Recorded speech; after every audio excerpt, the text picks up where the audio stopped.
La necesidad del ser humano de comunicarse se remonta hasta sus orígenes. Quizá al igual que yo, usted también en ocasiones se imagina a un grupo de individuos intentándolo con señales de humo u otros medios para garantizar su sobrevivencia. Y un pensamiento recurrente también viene a mí: las palomas mensajeras. En su momento demostraron su eficacia como mecanismo de comunicación, pero la tienen difícil si aún fueran un medio vigente.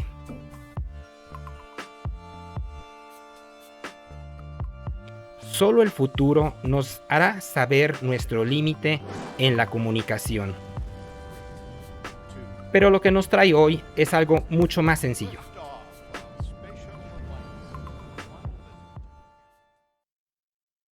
Hola, ¿qué tal? Bienvenidos nuevamente al canal. El día de hoy vamos a estar hablando de lo que viene siendo la fragilidad del Internet como tema de las limitaciones en las comunicaciones. Los invito a que en este tiempo me acompañen a lo largo de esta cápsula para hacer algunas reflexiones sobre esta temática. Sobre todo cuando pensamos que damos por hecho mucho de las tecnologías que vemos de manera cotidiana, ¿verdad? Entonces, permítame hacer una pequeña introducción. Aquí a espaldas mías ve usted lo que se denomina un telégrafo. Bien, el telégrafo es fruto del ingenio de quererse comunicar a base de pulsos eléctricos, ¿verdad? Tenemos a William Cooke y a Charles Wheatstone, que tuvieron una gran idea allá de 1839. Y bueno, también hay que hablar, cuando hablamos de ellos, de un tal Samuel Morse, ¿verdad? Usted tal vez lo ha escuchado alguna vez mencionar. Y bueno, él no solamente proveyó un alfabeto de comunicación básico unos años antes, en 1837. También él fue el que tuvo la idea brillante de implantar una línea submarina en el océano Atlántico. Pero esto todavía tardaría muchos años. En 1850, primero se unió por cable Gran Bretaña y Francia. También existieron los telégrafos ópticos. ¿Se puede imaginar esto? Bueno, de estos telégrafos yo no voy a hablar en esta cápsula, ya que debido a que su periodo de vida fue extremadamente corto, pues no amerita tanto, ¿verdad? Pero si usted quiere saber acerca de ellos, en la descripción del video voy a dejar un enlace donde usted podrá saber un poco más. Aquí tenemos a mi espalda un pequeño mapa actual de Google Maps, donde se ve la ubicación de Reino Unido y Francia, ¿verdad? Y usted puede ver allí, de alguna manera, puede darse una idea de la ubicación, pero quiero que lo trate de entender todo esto desde una perspectiva de muchas décadas atrás, ¿verdad? Voy a hacerle un pequeño zoom. Ahí está. Tenemos un pequeño zoom. Y entonces vemos que la parte más cercana son aproximadamente entre 34.50 y 34.66 kilómetros. Para la tecnología de ese tiempo era todo un reto.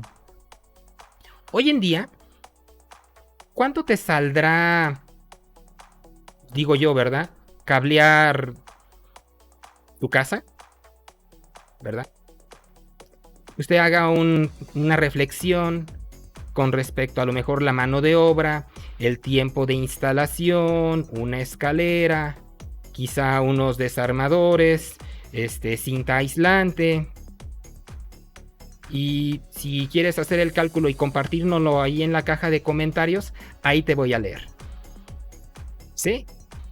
Esto lo queremos hacer tal vez como una forma de reflexión, porque, pues bueno, hoy en día tú vas a cualquier lado en tiendas grandes, o tal vez en tu zona de donde vives, y encuentras tiendas donde venden productos que son muy simples. O sea, un cable lo puedes comprar, un foco lo puedes comprar. Pero hubo una época donde todo eso era extraño y era muy, muy caro. Era tecnología de punta, ¿verdad? Bien, vamos a continuar. Luego, Una vez que esa idea empezó a caminar, de poner cables oceánicos, llega el cable telegráfico transatlántico, ¿verdad? Cruza el océano Atlántico, comunicación telegráfica. Fecha de inicio, 16 de agosto de 1858. Poquitos años de diferencia. Esta obra de la ingeniería redujo de 10 días de retraso de comunicaciones por correo o uso de barcos a cuestión de horas o minutos. Nosotros en términos de tecnología le llamamos lag, ¿verdad? Retraso. Y el retraso en aquella época de la primera comunicación fue de 17 horas, 2 minutos y 5 segundos. ¿Lo puedes creer? 17 horas, 2 minutos y 5 segundos para que llegue al otro lado, no sé, quizá lo que los programadores o computólogos llegarían a llamar como el hola mundo. Ese nivel de retraso. Pero para esa época no estaba nada mal. Esperar 10 días comparado contra 17 horas estaba excelente. Bueno, pues funcionó 3 semanas. Escuchó bien. Los inversores se empezaban a poner nerviosos, imagínense, ¿no? Se estresaban pensando en las continuas reparaciones que tendrían que hacer ese cable. Apenas inaugurado y 3 semanas y falla. Imagínense esto, ¿no? Entonces, pensando en las posibilidades de que cada 3 semanas tendrían que parcharlo, repararlo. Imagínense. Claro que estamos hablando que estábamos en los inicios de toda esta tecnología y entonces muchas cosas no se entendían hasta que no sucedía el accidente. Estaban en las puertas de toda la frontera, ¿verdad? De lo desconocido, pero que era necesario conocer. Y gracias a ellos, a que se decidieron, una por sus carteras y los negocios que iban a hacer, pero también quitándose los temores, gracias a eso estamos en este momento quizá teniendo una transmisión y usted me puede también en cierta manera ver allá desde su dispositivo.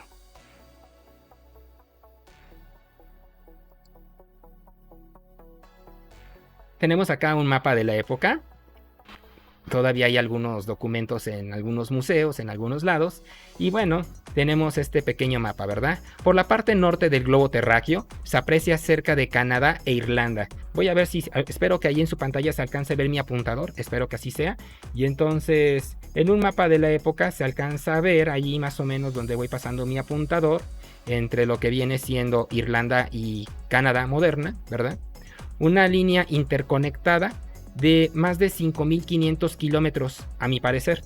Y digo a mi parecer porque cuando empecé a investigar sobre todo este asunto, encontré muchas fuentes donde se dan diferentes números con respecto a la distancia y el cable.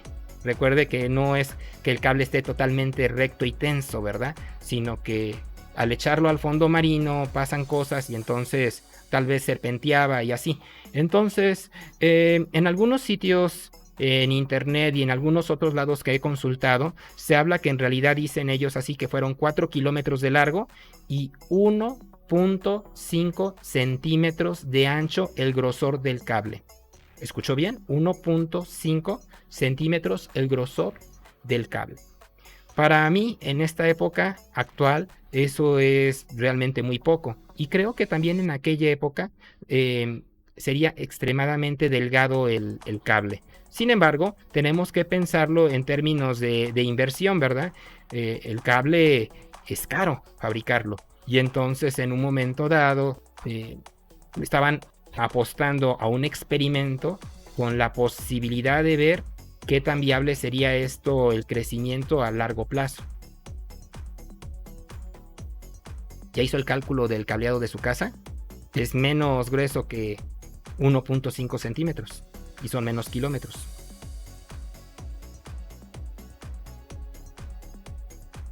Bueno, hubo un segundo intento, porque recuerden que el primero falló. Hubo un segundo intento en 1865, fecha de inicio el 28 de julio de 1866, y bueno, podemos decir que, bueno, así. Si tú crees que la conexión es lenta en tu casa, el humano ha descendido a niveles que solamente en algunas ocasiones solemos olvidar. Para 1870 ya había dúplex, cable dúplex, ya había cuádruplex, pudiendo realizar varios mensajes a lo largo del cable. Todo esto continuó hasta 1894. Si el cable se rompía o dañaba, ¿te imaginas la tarea titánica de en alta mar sacar, primero calcular dónde se rompió el cable, ¿verdad? Porque no se rompía siempre acá o fallaba en los extremos, quizá en medio, y primero detectar dónde falló, a qué altura, irlo testeando de alguna manera, irlo siguiendo de alguna manera, porque no podía sacar todo el cable del mar para luego volverlo a poner, sino que ellos tienen su método por medio de un mecanismo de resistencia eléctrica, ¿verdad? Que no vamos a explicar aquí, pero que seguramente los que se conocen algo de electrónica entienden de qué hablo, ¿verdad? Y entonces, en un momento dado, van siguiendo de alguna manera el cable y luego es sacarlo. Fácil es aventarlo al fondo del mar, pero volverlo a sacar, llevarlo a una cubierta, ¿verdad? Para luego remendarlo. Es decir, el mar no siempre está muy quieto. Y cada día que ese cable está sin funcionar, son pérdidas millonarias.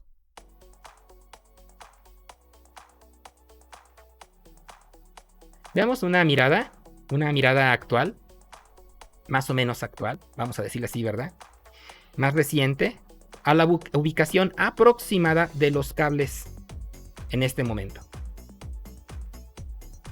Si he dicho aproximada, se conoce la ubicación de muchos de estos, pero no todos los cables submarinos son de uso público. También por cuestiones de seguridad sabemos de dónde a dónde se conectan, pero no siempre por dónde pasan. Allí usted puede ver ese mapa, ¿verdad? Más o menos respetando las primeras ubicaciones allá de Irlanda, Canadá.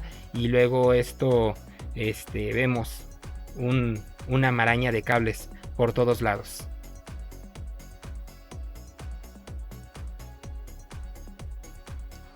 Mirada en el tiempo. Se ven resistentes, pero ante el poder y la furia del mar, el blindaje y el calibre llega a ceder. Yo aquí muestro en pantalla una pequeña imagen. Usted puede ver acá arriba de mí una imagen con unos pequeños numeritos, una imagen, un bosquejo, y luego junto otra que es una imagen real. Dice así, ¿verdad? Que en el número 1 es polietileno, la parte con el número 2, cinta de tipo milar. El número 3, cables trenzados de acero. 4. Aluminio que sirve como barrera contra el agua. 5. Policarbonato. 6. Tubo de aluminio o cobre. 7. Un protector para el agua llamado petrolatum, lo que es la vaselina. En muchos lados en Latinoamérica así la conocemos. 8. La fibra óptica. Y cuando usted ve la fibra óptica acá arriba de mí, si usted sabe qué es la fibra óptica, recordará que son unos cablecitos delgaditos que llegan en ocasiones a tener el grueso del calibre de un cabello. Así de delgaditos llegan a ser. Y para protegerlos en el mar, de que el mar no los despedace, no los rompa, entonces toda esa protección con cables de acero y refundas y otra vez darle algo más, una cubierta y otra cubierta y otra cubierta, son precisamente para que ese hilito de cristal no se desbarate. Luego acá del lado, aquí más abajito, ¿verdad? Aquí lo ve. Más abajo, usted puede ver otra figura de un cable más antiguo, que no es un cable actual, donde incluso vemos que la parte del centro pues no es fibra, no es lo que nosotros podemos llamar fibra óptica. Allí es un alambre para la época, ¿no? Y aunque se ve como algo así como, qué sencillo y despreciable, no es.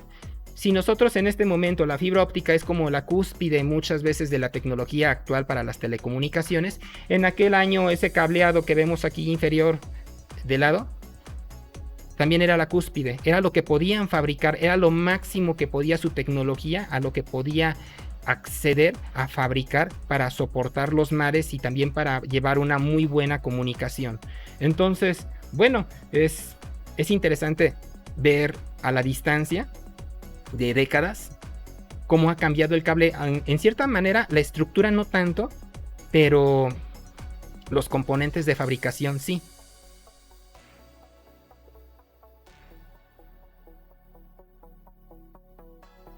Aquí tenemos en pantalla, le he puesto así, ¿verdad? El internet depende aún de esos cables. Aproximadamente, por lo mismo que mencionábamos que no se sabe cuántos son del todo, tenemos 380 cables, ¿verdad? El cable conocido como marea transmite 160 terabits por segundo, o al menos son los que alcanzó en el 2018. Tenemos que la falla por el huracán Sandy en el 2012 hizo que América del Norte y Europa se quedaran sin internet por varias horas. Sí, escuchó bien, a lo mejor usted está pensando que a veces se le va el internet en su casa un ratito, ¿verdad? Y ya, ¿no? Pero el internet de tu casa también llega muchas veces por una línea telefónica o por un cable de la calle. Imagínese que el cable del internet que provee a toda tu ciudad, el nodo, por un accidente, vamos a decir, de la naturaleza, le baila, se queda destruido, ¿verdad? Y esto fue lo que pasó con el huracán Sandy. Luego, en el terremoto en Taiwán en el 2006, causó fallas en Taiwán, Hong Kong, China, Japón, Corea y Filipinas. O sea, no ha pasado una vez, ha pasado ya 2 veces. Y en el 2008, la franja del norte de África y el Golfo Pérsico también se quedó sin internet. O sea, extensiones bastante grandes. En ese caso, la que ocurrió allá en el 2008, ocurrió precisamente porque aparentemente, es lo que se platica, una ancla abandonada fue de alguna manera tirada por las corrientes marinas y esto se llevó en algún momento el cable y lo rompió, ¿verdad? Una ancla abandonada, bueno, usted dirá, ¿esto pasa? Sí, también tenemos barcos abandonados, es histórico, ¿verdad? Hay lugares donde los barcos, pues, hay cementerios de barcos incluso.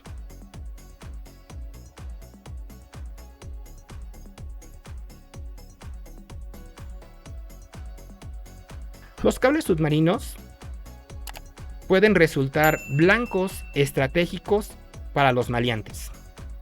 Por tanto, la red actual tiende en cierta medida a ser redundante. Es decir, para que en caso de corte de una línea existan otras que sigan proveyendo el servicio. Si usted quiere saber más información sobre esta temática, lo invito allá en la descripción del video, voy a dejar unos enlaces, un enlace a la CNN, y ahí hablan, por ejemplo, acerca de lo que viene siendo temáticas como espionaje, terrorismo, cosas de este tipo, cosas que no puedo hablar en el canal porque pues el tío YouTube se molesta conmigo.